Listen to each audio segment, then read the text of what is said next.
ఏం చదువుతున్నావు? 10th. స్కూల్కి వెళ్తున్నావు రెగ్యులర్గా? అప్పుడప్పుడు వెళ్తావు. ఏ రోజు వెళ్తే బాగా చదివేస్తావన్నా?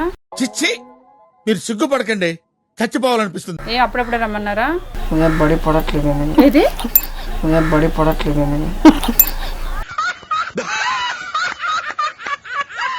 బడిలో ఉండాలనిపించట్లేదు, కానీ నీకు ఎక్కడ ఉండాలనిపిస్తుంది? ఊరికి మరి. ఊర్లో ఉండి ఏం చేస్తావు? తిరగడం. ఎవరెవరితో తిరుగుతావు ఎక్కువ? మా ఫ్రెండ్స్. వాళ్ళేం చదువుతున్నారు?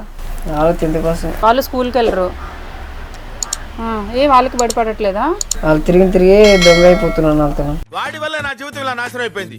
చదువుకోవాల్సిన రోజుల్లో రోడ్ల మీద తిప్పి చేశాడు. ఎన్ని దొంగతనాలు చేసి ఇప్పటి వరకు?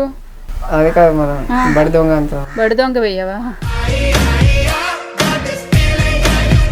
ఇవాళ ఇంగ్లీష్లో 100కి ఎన్ని మార్క్స్ అటెంప్ట్ చేసావు? ఇచ్చినవంటే మొత్తం రాస్తాను మేడం. ఏం రాసావు? ఇంగ్లీష్. ఏదో ఒక క్వశ్చన్ చెప్పు, ఏమి ఇచ్చారు పేపర్లో? ఏ క్వశ్చన్కి ఏ ఆన్సర్ రాసావు? లైన్ కంటే రాలేదు, ఒక్కొక్కటి వచ్చి. ఆ లైన్ వేసేసాడు, బాగా వేసేసాడు. ఏ క్వశ్చన్ నువ్వు కరెక్ట్గా రాసావు ఈరోజు? 21 క్వశ్చన్ రాసావా? ఏంటి ఆ క్వశ్చన్ పేరు చెప్పు. తెలియకుండానే ఆన్సర్ రాసావా?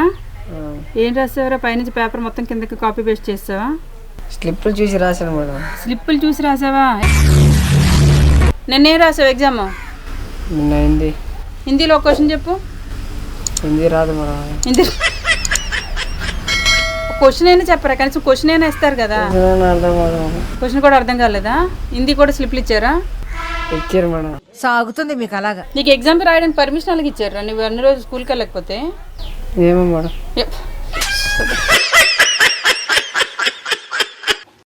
వెళ్ళిపోనా? క్లాస్ అయిపోయింది వెళ్ళిపోయినా? పంతరం పని అయిపోయింది వెళ్ళిపోనా? మీ ఇష్టమే మేడం. నా ఇష్టం. మళ్ళీ ఇస్తాడు. ఏం కౌంటర్ సార్ ఇవి?